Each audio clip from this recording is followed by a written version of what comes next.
sem viðtalsþáttur Þórhalls Gunnarssonar.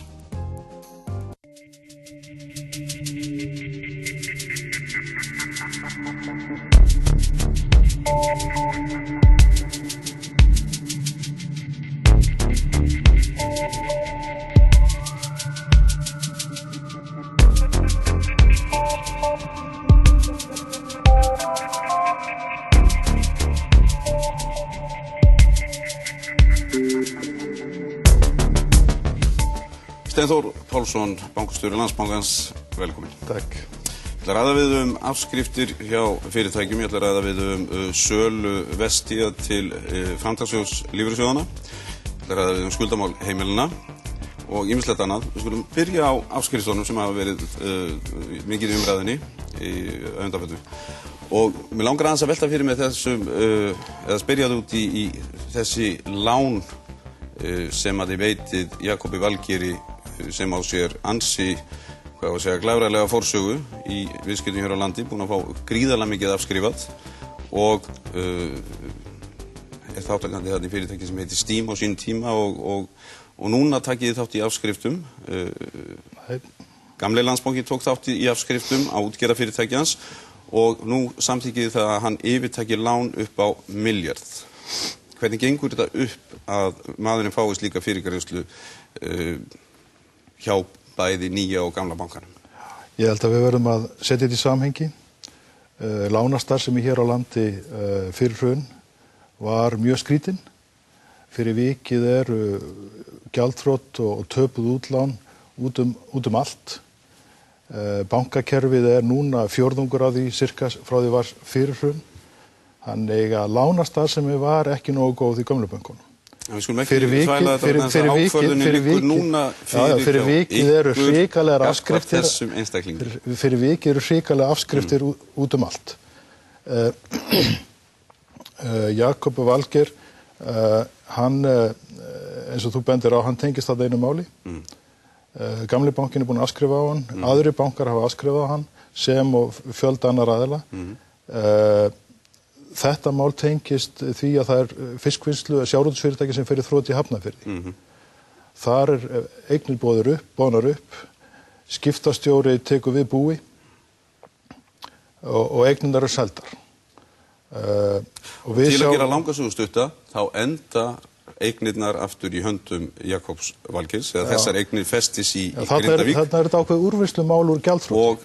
Og eftir stendur milljarður sem að þið ábyrgist og hver maðurinn á bakvið þann milljarð, það Jakob. Já, þarna verður eignir seldar út úr þessu þrotabúi. Við erum að vinna úr þrotabúi.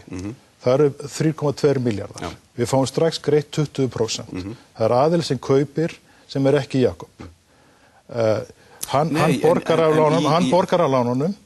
Þessi 3,2 milljarðar orðin 2 milljarðar. Það búið að borga þetta niður. Já, nú erum bara að hugsa hagsmuni bankans. Við erum bara að tala feril þessa manns, það sem þið eigið núna í stórum viðskiptum. Gefðu mér eina mínútu. Sá aðili sem kaupir á okkur, hann selur svo helminginn í sínu fyrirtæki. Það búið að borga af lánunu, núna reglulega í yfir ár, ár. Og svo óskað eftir því að skipta þessu félagi upp á milli hluthafa. Það verður úr að við gerum það, ástæðan svo að lánarlega séð vorum við konum bara í mjög góða stöðu og treystum því að þetta lán myndi haldast áfram að greiðast og við hefum ekki afskrifað krónu þarna úr þessu máli. Eftir stendur orðspor og það stórt vandamál fyrir bankana. Það sem við þurfum að vinna úr svo mörgum erfiðum málum. Talandi orðspor. Og við munum afskrifa hér mjög mikið í framtíð. Við höldum okkur aðeins við þetta mál. Talandi orðspor. Þið eru einmitt að skipta við mann og leyfa honum að ábyrgjast lán upp á milljarð og þið eru að tala orðsporið á sama tíma. Þetta maður sem á sér mjög slæma forsögu og þið eigið að taka tillit til forsögu einstaklinga þegar þið gerir við á viðskipti. Þarna hefur við valum og þarna veltir maður fyrir sér þegar þú að skoða orðsporið annars vegar og síðan peningaleiðina hins vegar, hvort vegur meira hjá fyrirtækinu? Þetta alveg rétt, þetta erfiðar ákvarðanir alla daga hjá okkur. Þarna staðan svo að við erum komin í 70% veðhlutfall og við erum að reyna að ná þessu tilbaka. Þetta gengur sem sagt bara út á peningaliðina burt sér frá því við hvernig átt viðskipti. Ég er að koma að því. Þessi stóra siðferðislega spurning, hún er stór fyrir okkur og hún er stór fyrir Ísland. Við erum með fleiri 100 milljarða á Íslandi sem við höfum eftir að afskrifa. Annarkvort með gjaldþrotum eða eftirgjöfum skulda til fyrirtækja. Við erum núna að fara í gang vonandi mjög fljótlega með svo kallega hraðbraut. Það sem við munum afskrifa á þúsundir fyrirtækja. Já. Og hvað þýðir það? Þýðir það þá að enginn sem tengist þessum fjölskyldu sem áttu þessu þúsundir fyrirtækja sem við lánuðum til, enginn sem tengist þeim í gegnum félög megi fá lán í framtíðinni. Ég hreinlega veit það ekki vegna þess að það verður valla upplýst nema einhver komist að því. Og það er vandi og kjarni málsins. Nú er komið mál þar sem að blasir við að þið hættið ykkar orðspori, þið farið í viðskipti við mann og þið treystið honum varðandi svona lántöku þrátt fyrir þann feril að það er líklega búið að afskrifa hjá honum í heildina upp til 30 milljarða. Þó þessi ekki eingöngu þið eigið ekki að taka tillit til viðskiptasögu einstaklinga þegar þið skiptið við þá. Jú, en þið gerið það ekki í þessu tilfelli. Þarna er einstaklingurinn og þarna eru félög og þarna er fjölskylda á bakvið í litlu plássi út á landi. Þannig að það er hægt að vera með mjög einfalt viðmið á þessu og við skiljum vel að þetta vekur upp spurningar en ég segi þetta eru ákvarðanir sem við þurfum að taka á hverjum einasta degi og það verður mjög mörg svona mál, erfiðar siðferðislegar spurningar sem snúa að okkur og okkur öllum sem samfélag í framtíði ljósi þess að við erum að koma lendum í nánast í þjóðargjaldþroti. Já, þannig að þú ert að viðurkenna það að þið eruð að skiptaði mann sem er kannski ekki mjög heillavænlegur fyrir ykkur orðspórslega síðan en þarna sáu þið að það var kannski einhver peningur til að skipta við hann áfram. Víkjum aðeins málinu að Festi þá á sama tíma. Það er fyrirtæki sem var ekki í einhverju gimmiki með því að setja peninga sína í hlutabréfakaup eða eitthvað slíkt, heldur var eingöngu í kvótakaupum. Þeir yfir skuldsettu sig, en á sama tíma þá lenda þeir í því að þeir fá nánast enga fyrirgreiðslu frá Landsbankanum. Þeir eru tilbúin til að leggja til 300 milljónir. En á sama tíma eru þeir keyrðir í þrot og hvar standa þeir núna? Jú, eignir þeirra eru komin vestur til Jakobs. Ja, ég get ekki farið í smáatriðum gegnum einstaka aðila. Jú, þú getur það. Þessi menn að gera þetta opinbert, þannig að þú ert ekki bundin í leynd gagnvart þeim. Bankinn reyndi allt sem í hans valdi stóð til þess að aðstoða, það bara gekk ekki upp. Þeir eru algjörlega ósammála þessu, þeir sem ráku Festi á sínum tíma. Ég skal bara benda á eitt, við erum með eftirlitsnefnd frá Alþingi inni hjá okkur sem er að yfirfara hvernig við stöndum að málum. Þeir eru að skoða mál alveg niður í smæstu smáatriði. Ég bara byrði að setja þetta í samhengi. Og þeir segja, þeir gefa okkur góða umsókn. Ég byrði að setja þetta í samhengi. Að jafnræðis sé gætt. Ég bara byrði að setja í samhengi milli þessar tveggja einstaklinga. Annar heitir Jakob Valkir. Hann á alveg svakalegan feril í bæði hlutafjárkaupum og afskriftum varðandi útgerð sína.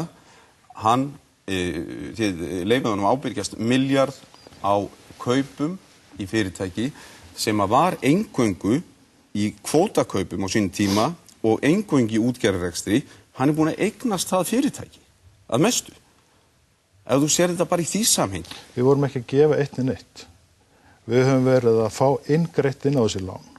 Eins og ég sagði áðan, staða sem var rúmið 3,2 milljarðar í upphafi. Þú talar þetta bara í tölum, en þú verður að velta fyrir þér að siðferðilegu spurningu. Já, það var reynt til þess ítrasta að vinna með þessu félagi sem hét Festi.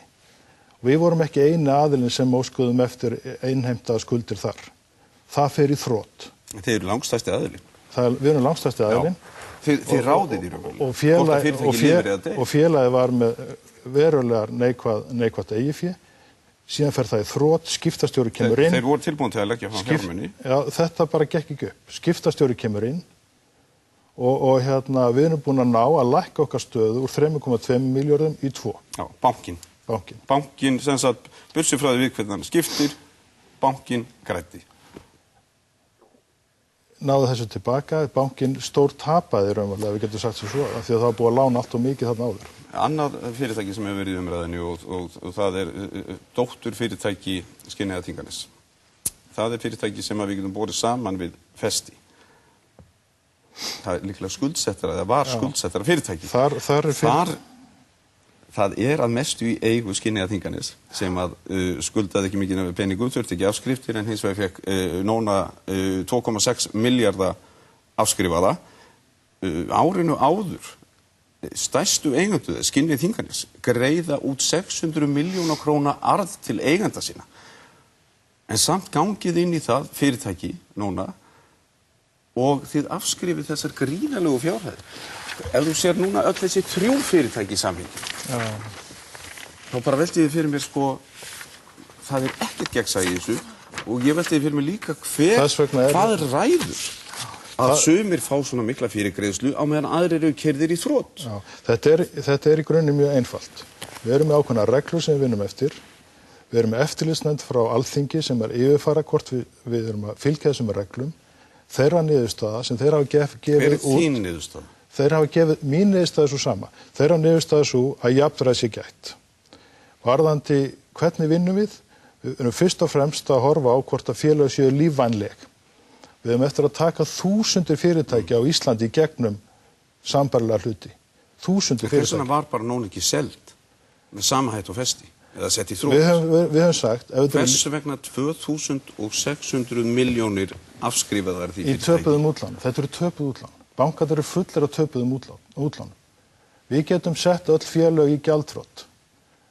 Nánast ef við viljum. Ég menn það voru verið í kvótanum og skipunum, ekki? Já, það ekki góður kostur að öll félag, annarkvort félag á Íslandi fari í þrot. Nei, þannig að þið ætlið bara að handpika þau svona? Nei.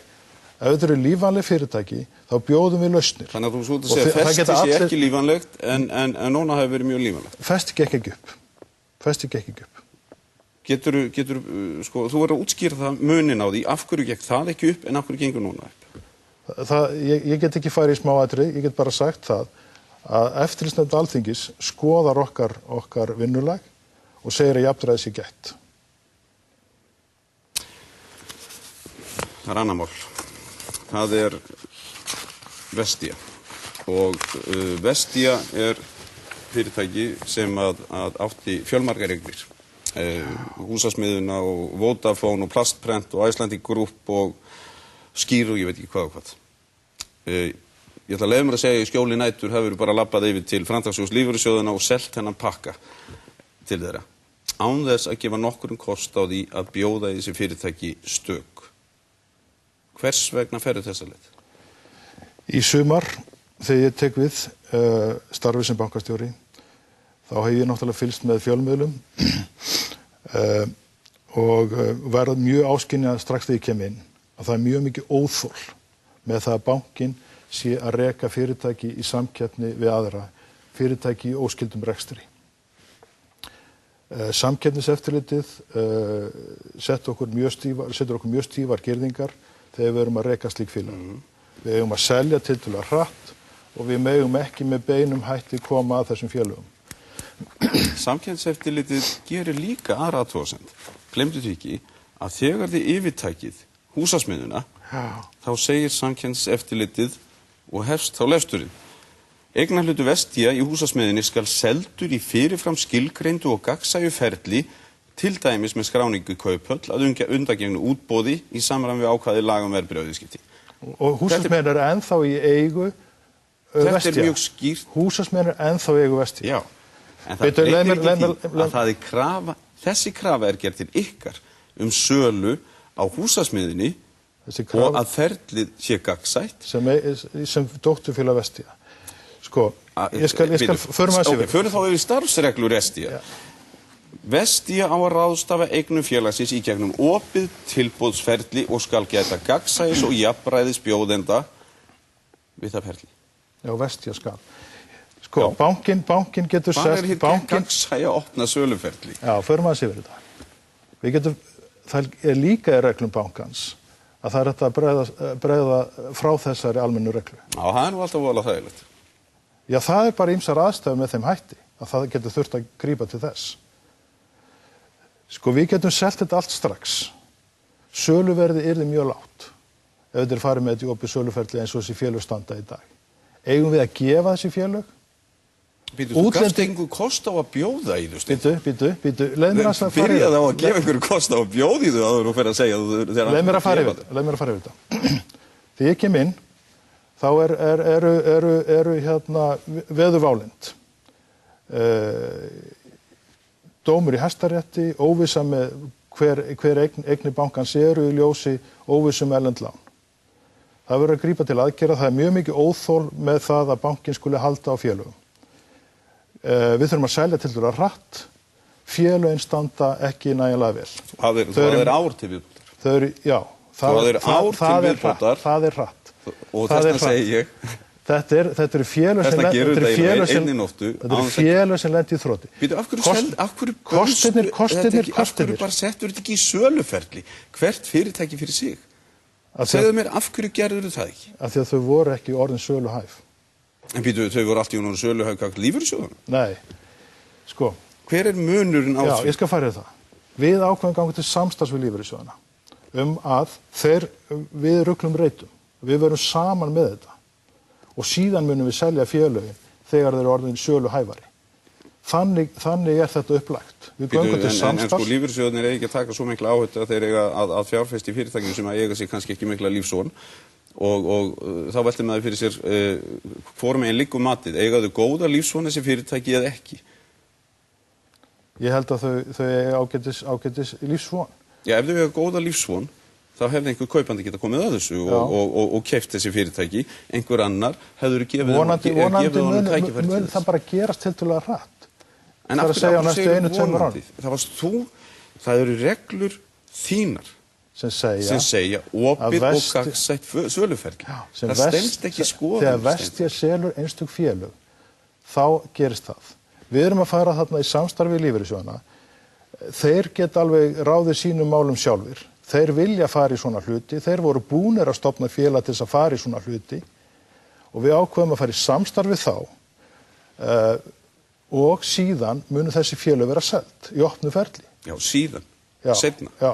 En þú gafst einhver færi á því núna? Nei. Þú sagði bara að það voru engin kaupendur. Af því að þau voru ekki hæf sem einstök félag að fara í sölu. Eins og ég sagði áðan, við hefum getað gefið þetta, það er ekki á okkur hvílu skylda, við erum eigu ríkisins, við erum eigu allra Íslendinga. Við verðum aðeins að hugsa hvernig við förum með eignir. Já. Það eru fullt af fjárfestum út í bæ sem vilja fá þetta vantilega fyrir ekki neitt.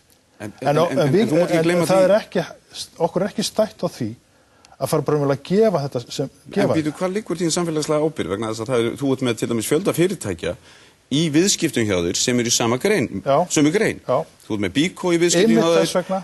Það er einstaklingur norður á Akureyri sem hefur til dæmis kvartað mikið undan samskiptum sínum sem rekur byggingavöruverslun á Akureyri.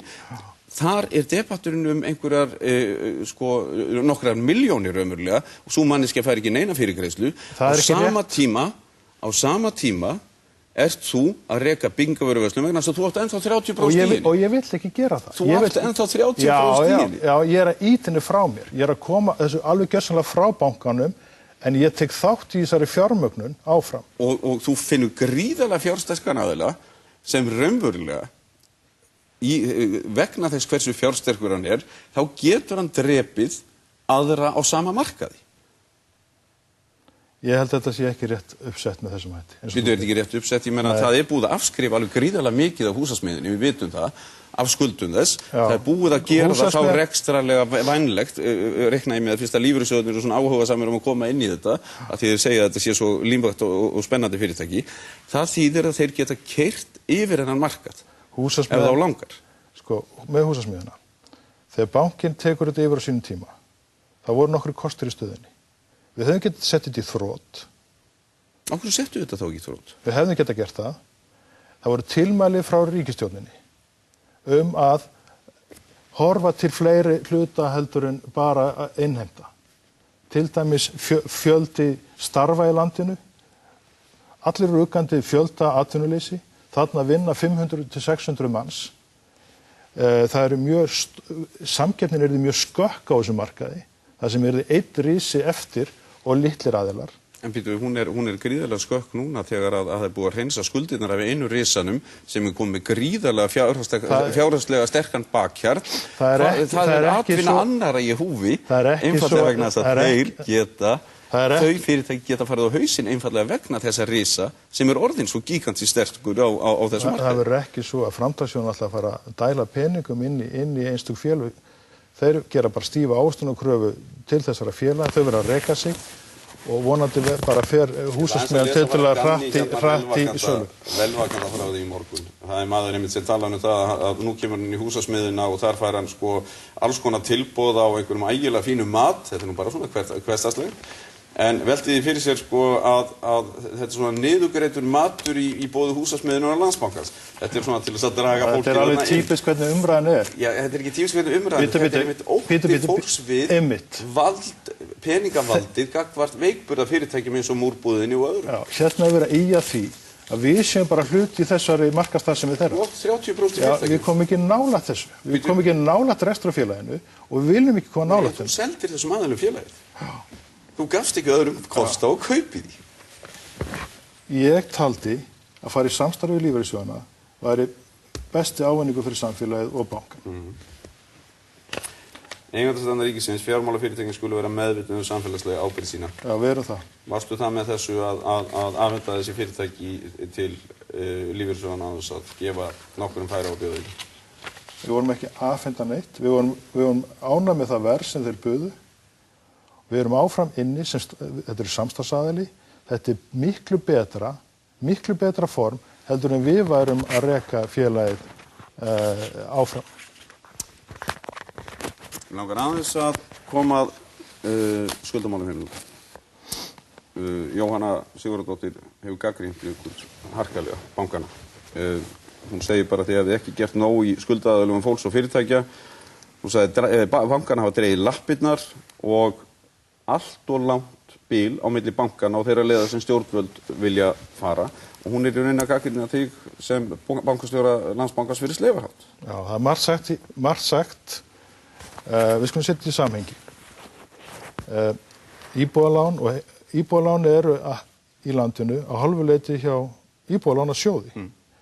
Hvað er íbúðalánasjóður búinn að gera varðandi almennar niðurfærslur, 110% leið og slíkt? Ekki neitt. Bankarnir eru búin að vera að gera töluvert mikið. En þú ert að segja að þá að ríkið sé að bregðast? Eftir að vísa þessu til föðurhúsanna? Ég er bara að segja að þetta er ómakleg gagnrýni. Að segja að bankarnir hafa ekkert verið að gera. Við höfum verið að bjóða ýmsa kosti. Við erum búin að segja við fólk, komiði, skoðið okkar lausnir, fáið lagfæringu, ef þið passið inn í það lausnir sem við bjóðum.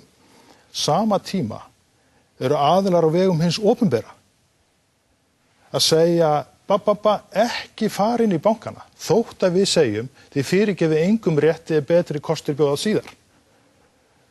Stjórnmálamenn stöðugt að segja það þarf að gera meira fyrir vikið bíða allir. Bankarnir eru að auglýsa. Við erum búin að auglýsa í öllum miðlum. Við erum í ræðu og riti hvetjum við fólk til þess að koma og skoða kostina. Komiði og skoði kostina. Og við erum að bjóða ýmsar niðurfellingar. En það var alls kyns hugmyndir komið fram. Lækkun á höfuðstól, við erum að bjóða ágengislánum. Já, og öðrum. Þeir sem eru með mjög skuldsettar eignir geta fengið lækkun á íbúðum sínum. Síðan erum við að bjóða lækkun á greiðslubyrði, lækkun á höfuðstól og lækkun á greiðslubyrði. Hvað er ríkið að gera varðandi lækkun á höfuðstól? Hvað er ríkið að gera lækkun á höfuðstól? Þá er að tala um við markaðsvirði eigna til dæmis.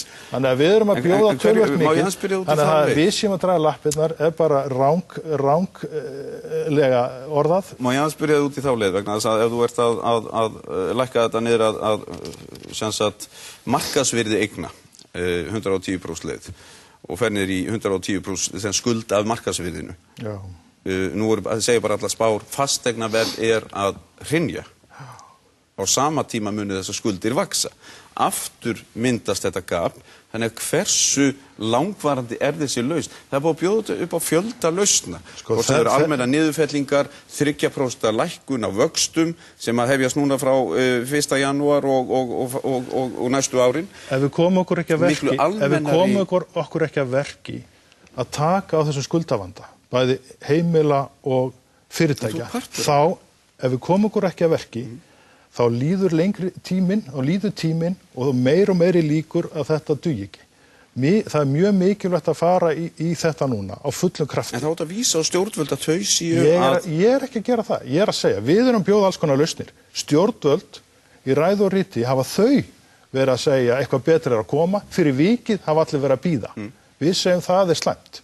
Við þurfum að fá þetta, við þurfum að draga línu í sandinn, við þurfum að komast í það með samstilltu átaki að taka á þessu. En þau gefa því skil að þau vilja ganga lengra en þið. Það verða fullt af vandamálum hér áfram. Við sjáum bara fólki sem fór gætilega og fær ekkert niðurvelt. Þá horfum við í götuna eða yfir á næstu íbúð. Þar var fólk sem skuldsetti sig, skipt út og keypti og gerði alls konar hluti.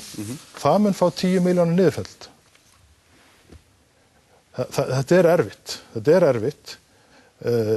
Og það verður þetta, en við þurfum bara að taka á því.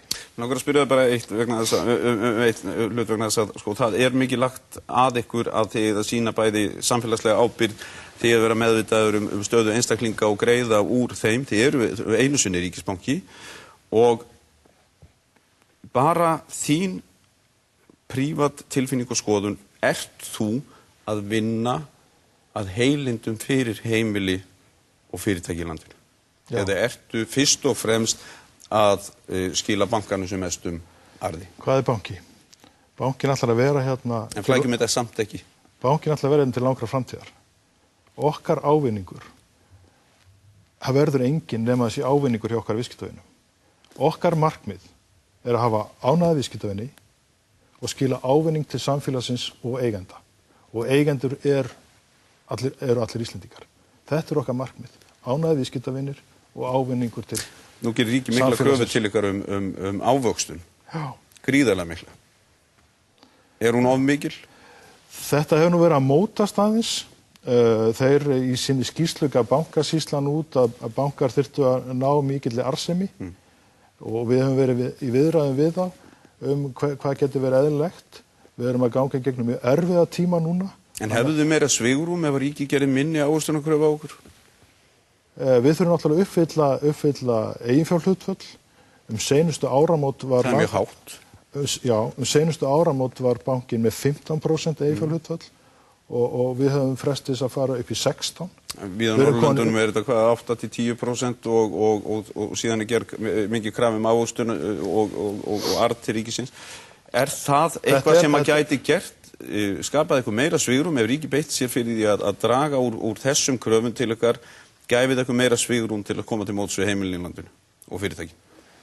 Ég held að það þarf bara að vera sameiginlegur skilningur að næstu 2-3 ár verður tími mikilla aðgerða varðandi fyrst heimilin og svo fyrirtækin að taka á því. Við erum búin að færa til bókar þar sem við teljum að muni tapast. Banki verður ekki með tapi eða verða fjárhagslega veikur, ég held ekki. Ég held að bankin þurfi að vera fjárhagslega sterkur. En samt þetta tala það að á næstu 2 árum verða fleiri 100 milljarðar afskrifaðir af fyrirtækjum. Já, sem kemur til hvernig lánabókin var þegar nýji bankin tekur þetta yfir. Þannig við erum bara rétt að sjá toppinn á ísjakanum í varðandi afskriftir á hendur fyrirtækjum. Já. Mjög mörg fyrirtæki í landinu munu ganga í gegnum miklar afskriftir. Sumunu fara í gegnum gjaldþrot að lenda þar. Það er bara, má segja, eðlilegur hluti í fyrirtækjarekstri að sum félög fara því miður í þrot. Þau sem eru lífvænleg, ætlun okkar er að lækka skuldir þeirra verulega með niðurfellingu á lánum. Sumir líta kannski á þetta að sé vera að færa þessu fyrirtækjum eitthvað pening. Við lítum á það að við séum að taka af skuldunum sem raunverulega tapað. Við erum að skilja félögin eftir skuldsett. Við erum að skilja félögin eftir 100% skuldsett. Og ætlar að fara sömu leið með heimilin? Heimilin, námsmaður sem kemur út úr skóla, hann skulda fleiri milljónir, langt umfram sínar eignir. Ungt fólk sem að byggja, það skuldar mikið. Fólk sem komið á efri ár, ef allt eðlilegt, skulda lítið. Það ætla að segja enginn á skuldan eitt í þessu landi og allir bara að gefa þetta eftir. Hvar á það að enda? Það endar þá bara á því að eigur okkar allra verða einskis virði. Steinar Pálsson, takk fyrir komuna.